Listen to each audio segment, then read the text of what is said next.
What's up guys, welcome to today's video. As you can see by the title, we are back in Florida and we're gonna be taking the Barra to get tuned bright and early tomorrow morning with Freddie. He flew back the other day, we flew back today. Me and Mike are back here. Yeah. He's now, do you feel like Florida's home for you yet? Or is it, Yeah, it's growing on me. It's growing on me. Weird. I feel like the longer I'm here, the less I like it. But I'm grateful to be back. I'm gonna get myself a little wrench time in today with this girl right here. Fun fact, look, with Mike's LS on the left, we had to like kind of straddle it between the two tires. Otherwise pulling in it actually would have hit his car, and his is as high as it can go without hitting the garage door. This is definitely the biggest car you've had on this lift. I'm pretty sure I lifted my truck on the lift once, but it was like, God. It was only like 2 inches. It was very sketchy, I don't recommend it. What? This dude. Should we do a pull for him? Yeah. Dude, I'm not gonna lie, I kind of miss the Corolla. Yeah. Dude, it was just so fun because I could just rev limiter it wherever I wanted. Like, no one expected it. Like, it was the ultimate sleeper.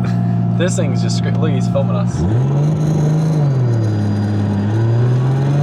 Give him something. Good old second gear. Give him a little something.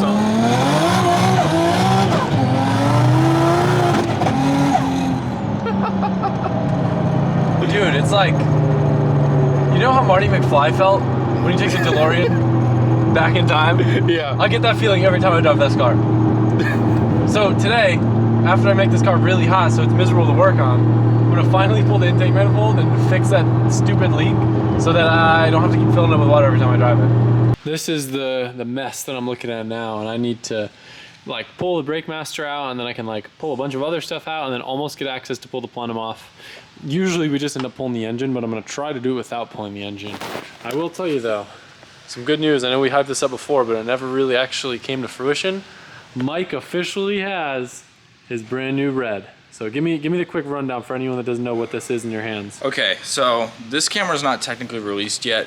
This is the new red Komodo 6K. 6K, bro. 6K resolution. It's pretty crazy. Dude, you realize we upload in 1080, right? I realize that. I'm working around that. Anyways. This is an extremely small body for a red camera.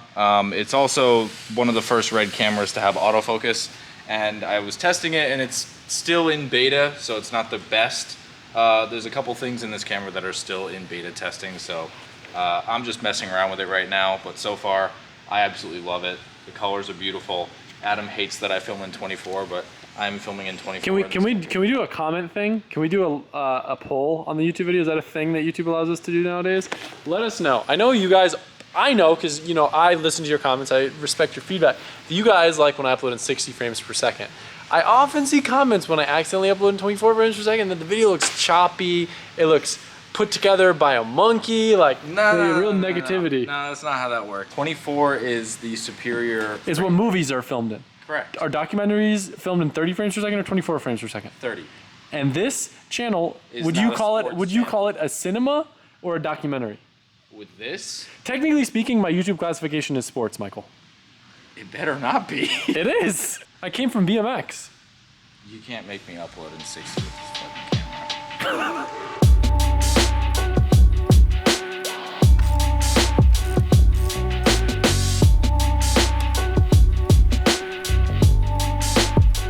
I just want to apologize in this video if there aren't a lot of audio clips. Mike and his big new fancy camera, for whatever reason, can't record audio. So we're kind of limited. I'm waiting on my new microphone. We're still a work in progress. I'm very excited though.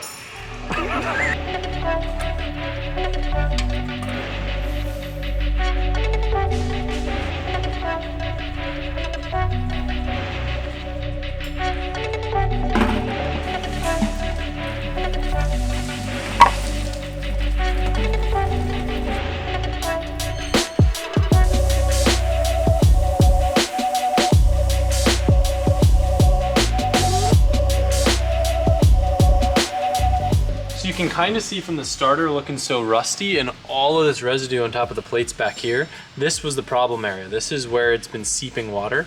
And the problem wasn't so much that it was seeping out. The fact is these coolant passages that go through, if it's seeping out of the motor, it's also seeping into the motor. So we're getting water into the cylinders, which is not good at all. That's the main reason why I'm taking this apart, and I'm gonna come up with a different solution. to prevent leaking water in my motor. And if it doesn't work, I'm abandoning this. And I'm just going back to a single throttle body, but we'll give it one last shot. Now with the plate off, you can kind of see how there's silicone on it. And I think that it was leaking between these water passages and kind of seeping its way up top. And you can see that it kind of ate through the silicone a little bit. And if you look on the actual plate, you can see in back, it doesn't really look as dense and as consistent as it does, say, up front, where you can see it has a pretty good seal around everything. So there's a very good likelihood that it was leaking somewhere in back here and probably up through here most likely. And that's where I was getting all the water loss from, because these things are coolant channels. Sam, also known as Samet, was kind enough to send me the actual file for these adapter plates. And I reached out to a company called Fish that makes adapter plates, and they were able to cut me out my own performance gasket out of some pretty crazy material that they think will definitely work. Because what we originally wanted to do, if you remember, I talked about O-ringing it, but my concern was fitting 2 O-rings in a narrow passageway like in here would be very difficult and very hard to execute properly. So this right here is quite a bit thicker and should act a lot better than the silicone that we had in there before. If you look in there, guys, this is kind of like a BMW thing, except instead of carbon, it's almost like E85 buildup. That stuff in there is like gooey wax. And Johan, I thought he was joking around, but he actually had a really good idea. The guys next door have a BMW shop, and that's a super common thing with like N54s. So maybe we can see if we can borrow their walnut blaster. It's like, look at how gross that back one is. P.S. I got really scared when I mentioned walnut blasting. It's not a fun job. So I actually can get it out just with a little bit of brake cleaner and a rag. But what's interesting is it's the worst in the areas where I hypothesized the water is leaking the worst. We can kind of see it sitting on top of the cylinder. I think not only was it leaking between the plates, but it was also leaking here. Now Fish made me gaskets for this side too, so I'm gonna try using their gasket here. But I think it has something to do with all this gunk. I think it's from the mixture of E85 and water is like creating some sort of gum. I'm not a scientist, so I don't know what sort of chemical reaction is going on in there, but it's not a good one.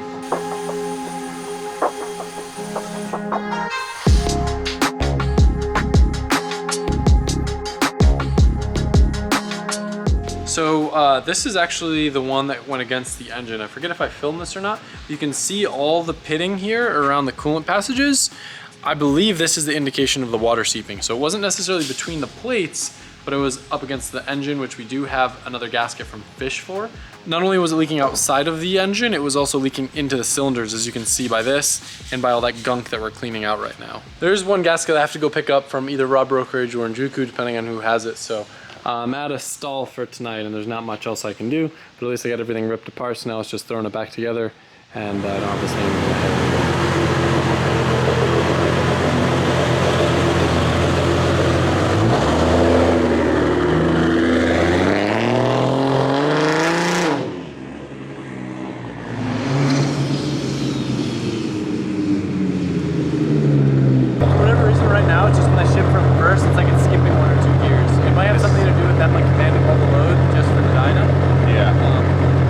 Like it's popping in neutral when like you're driving out, and it sounds like when you're low RPM it's like it's shifting fine, but when you're getting on it, it does have like a 3200 RPM stall, which is kind of high.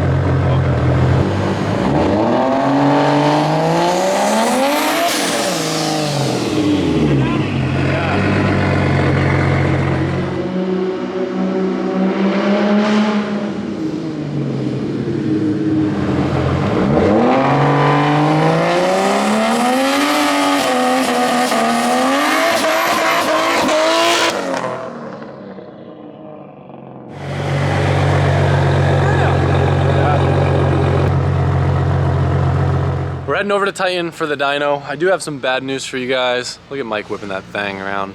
I know I did talk a while ago about a building I was looking at on Twitter. Unfortunately, we did actually lose that building in terms of, I actually offered them their asking price, but another buyer came through with a cash offer that in the real estate world, it's pretty much a no-brainer to accept the cash offer. So we will not be moving buildings anytime soon, but I'm still on the lookout for a bigger space. You ready to go see this Barra make power though? Yes. Look at that thing. I'm excited. Look at that thing.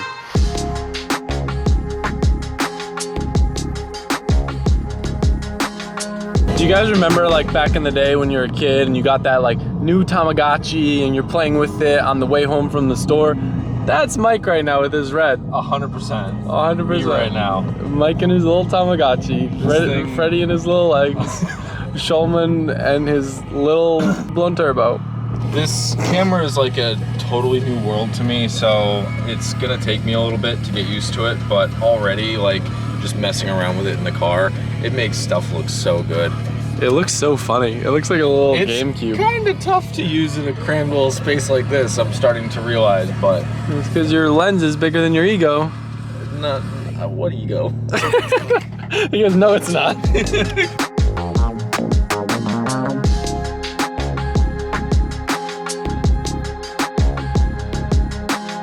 Well, let the record hold. Those, I believe it was one of the Fly One side splitters, flew off my car on the highway at about 100 miles an hour. I mean, about the speed limit. There's nothing I can do. I saw it trashed. I literally ran over it with my back wheel. I'm hoping it's not the front lip, but that front lip I put so many rib nuts in. Those side splitters, bro, do you remember? There's like 2 self-tappers, and then the front has like 2 screws, and that's all that's holding it on. That sucks. The car's gonna look so weird on one side. I'm like kind of big sad, but like I knew it was gonna happen eventually. Just hopefully it didn't do any damage in the meantime, and hopefully there's no car speeding up to us to get my license plate that ran over themselves.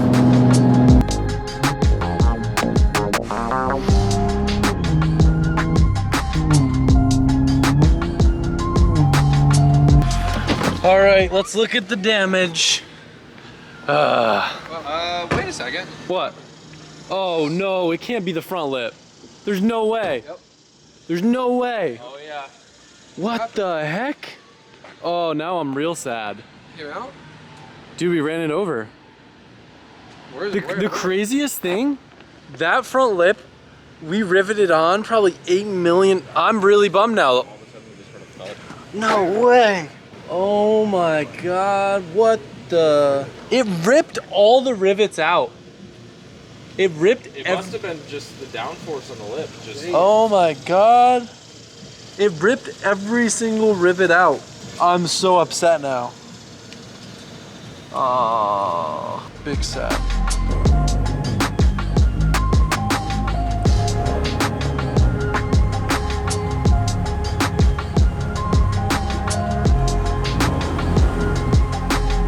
So quick update since the last time. If you guys remember the issue we had where the flex plate and torque converter went, I'm good. So basically what Johan did, as a lot of you guys advised, we ditched those weird spacers that had like a female and male side and just went with a traditional style spacer that he actually welded onto the torque plate so it couldn't move around. And then also went ahead and took the flex plate and shaved a bit down where there was actually like a step causing those spacers to kind of have a little bit of wiggle room slash flex slash angle, which I'll show you in a cell phone clip here.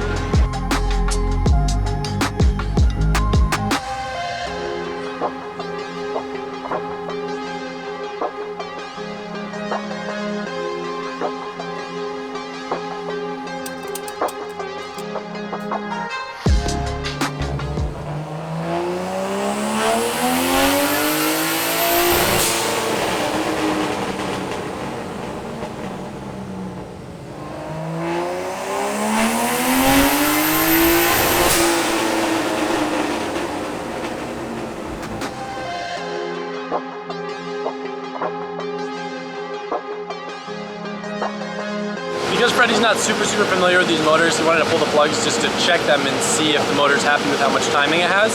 And explain how you know. You just hold it over this. There's a little bit of speckles on the base. That usually means that it's having a little bit of a detonation going on, which is weird because we're at very low timing numbers still, but then again, I don't know what. Pump gas though.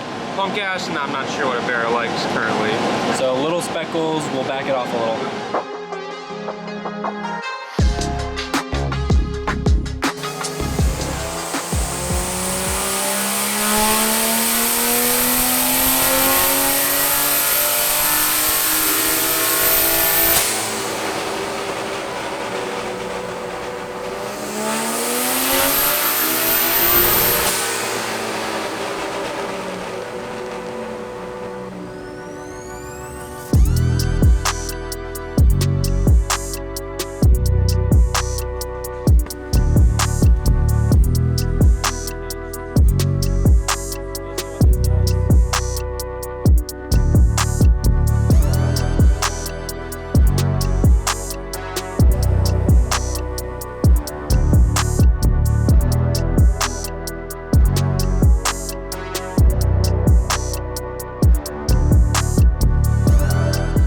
So we are running into some issues. Freddie was about to get in the power poles, and when he saw that little bit of detonation, he thought something weird was going on. So we got on the phone with the Haltech guys, and it turns out we're actually having really big trigger errors going on.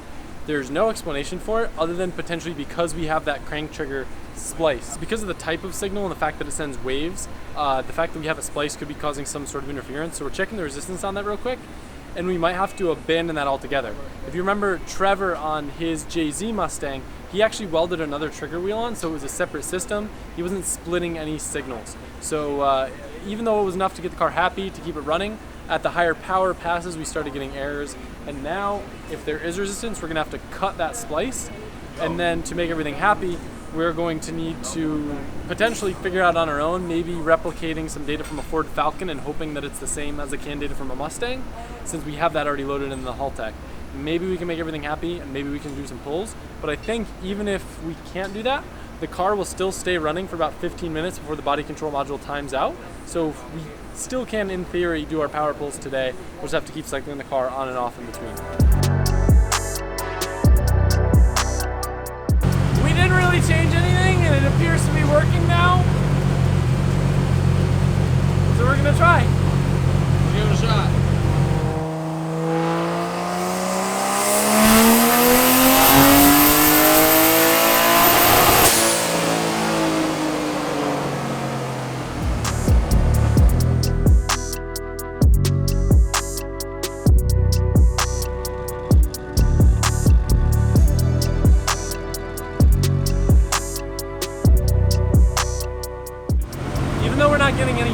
Anymore.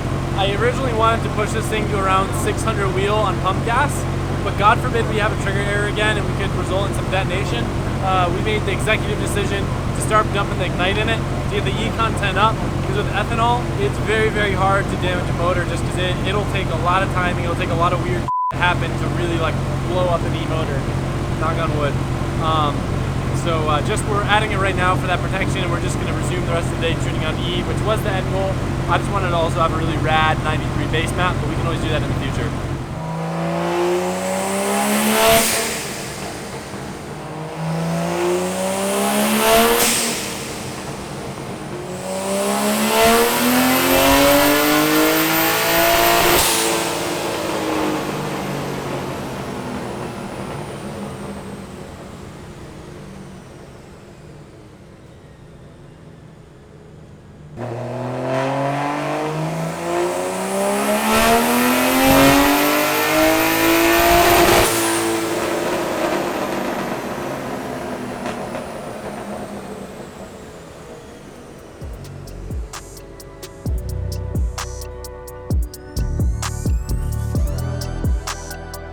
Right now, Mike doesn't know how to play with the audio settings on the red, so I have to scream at you guys. Right now, we're making close to 550 horsepower, and that's only a 1 bar of boost. Now, we haven't turned it up yet, but when we turn it up, this puppy's gonna be screaming.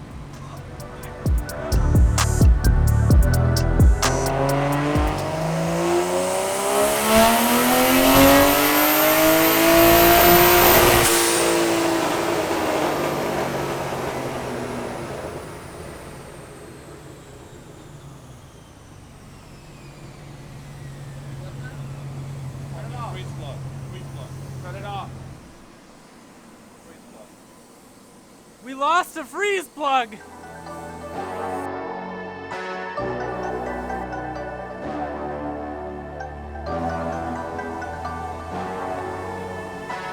So we lost a freeze plug. This basically plugs the coolant channel. If you guys remember, we had these replaced just kind of as more of an aesthetic thing than anything.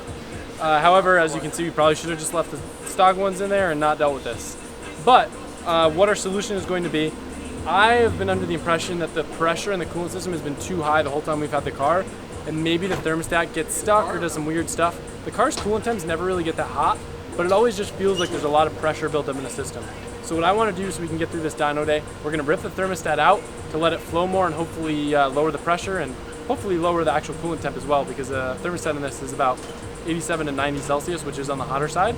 But also, this freeze plug, it's going to be kind of hard to see. You can see here there's a rather thick gold line. Here it's rather thin. It appears as if this plug was not pushed in all the way and or was pushed in slightly crooked. So we're gonna try to reuse this one. It's either basically reuse this or get one of the expandable ones from the auto parts store. Johan would rather see this one go back in, so we're gonna attempt to do that, lower the pressure in the actual coolant system, get this thing back on the dyno, and we all wanna make over 800 wheel today, so.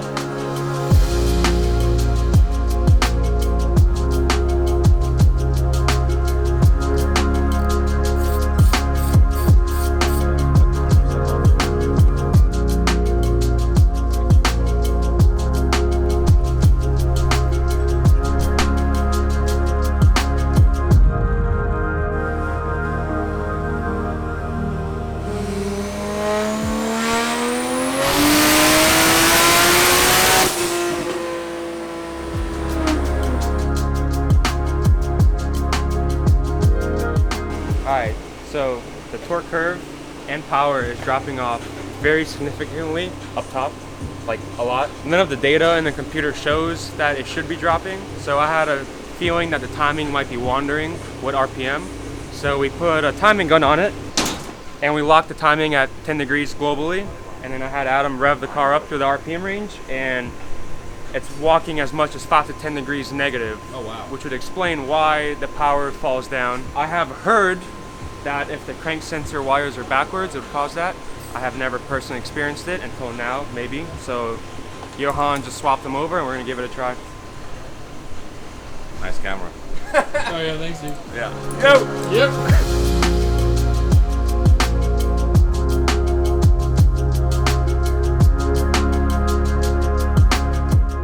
We almost gave up, but then we realized, we looked at the clock, and it was just about the time where Haltech Australia was waking up, so we gave them a ring. I know we have Scott from Haltech who knows a lot about Barras, hopping on the computer, and I think worst case scenario what he's gonna do, there's a separate map, it's like a TDC offset map, where you can basically build a table that tells the computer that, you know, at this RPM, it's not actually this timing, it's this timing, and you can kind of compensate for whatever weird thing is going on to get the car working now. So he's gonna try to get everything solved, but as a worst case scenario, if we want to see what this thing can make and start to tune the trans, which I really want to do, he can do that.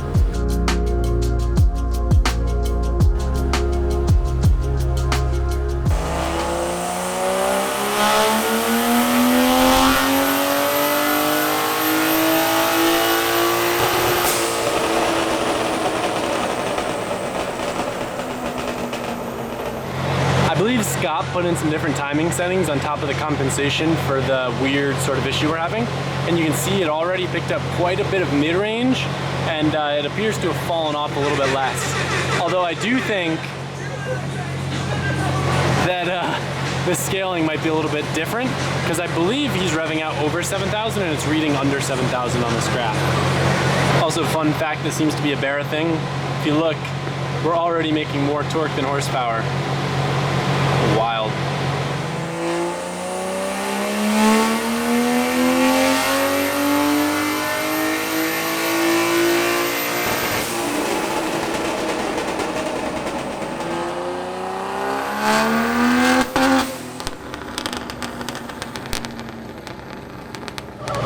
It looks like someone overshot their boost a little bit. Oh my God. That's a little bit of a taste about what we can be expecting in the future. Let's go make sure that nothing blew. Freddie's got the little evilest grin there. Look at that little smile on his face.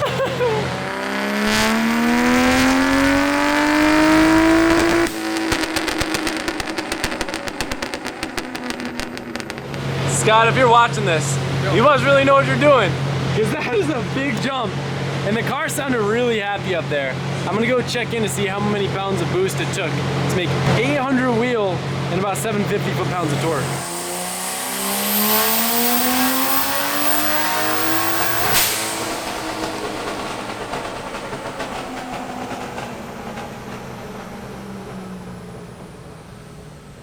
So Freddie was in the car on the phone with Scott while he was like remote on the computer. Freddie, how was that experience? It was a good one. Either what I was doing was correct and he complimented me, or I was doing things completely wrong and he insulted me. Not in a bad way, but Australians are very harsh personalities. Like which is fun, which is good, because I don't know what this is, or what it likes, or what it wants, so... But he was just on the other end, you're like oh, only 7 horsepower, oh, 40 pounds.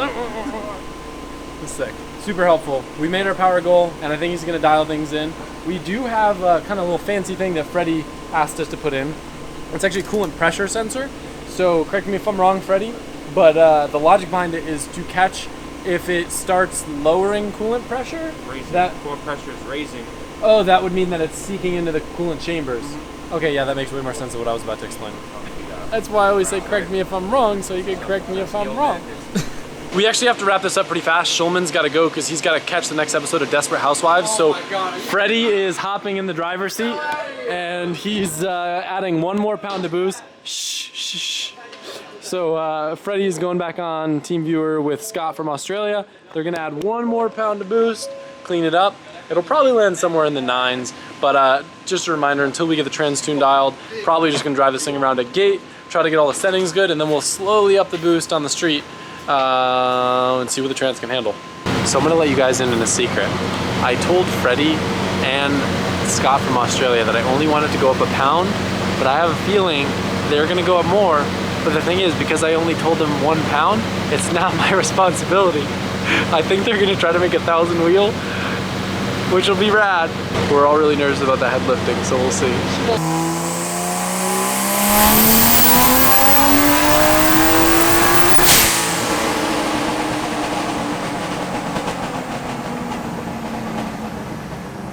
My prediction of them going up more than 1 pound was most likely correct.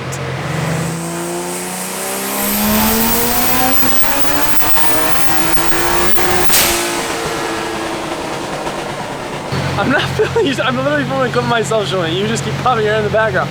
We're all just having a conversation about how for like nearly 1,000 wheel, this car does not seem violent. Like it seems very civil on the dyno. It looks like a very underwhelming 950 wheel. It's kind of wild. Freddie, smile!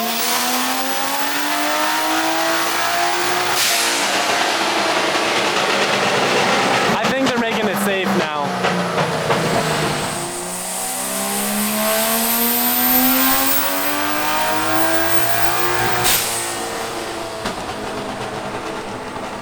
Basically what I'm trying to have them do now is play with pulling some boost out of the mid-range to lower the torque, keep the power about the same in case we have traction issues, so we know that we can just lower the boost in that mid-range down and let it make the most traction possible, because torque is what's going to spin the wheels, and this is wild.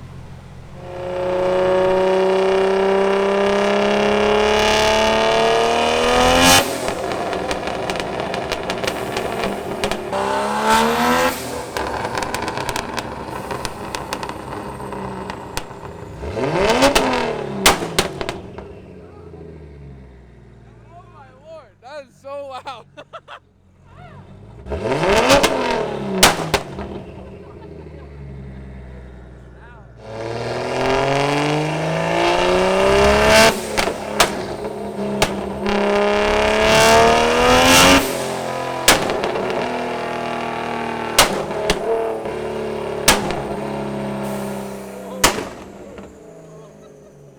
All right, that's enough.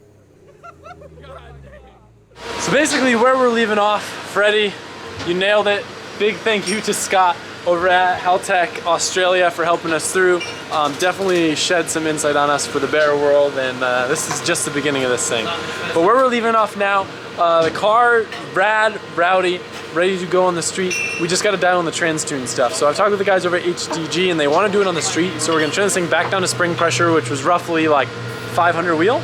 And then we're going to take that on the street, set all the shifting points, the pressures, the transitions, all that. And that is what you guys can expect to see in the next video. So for now, we're going to unload this thing and maybe give it a quick little rip in the parking lot.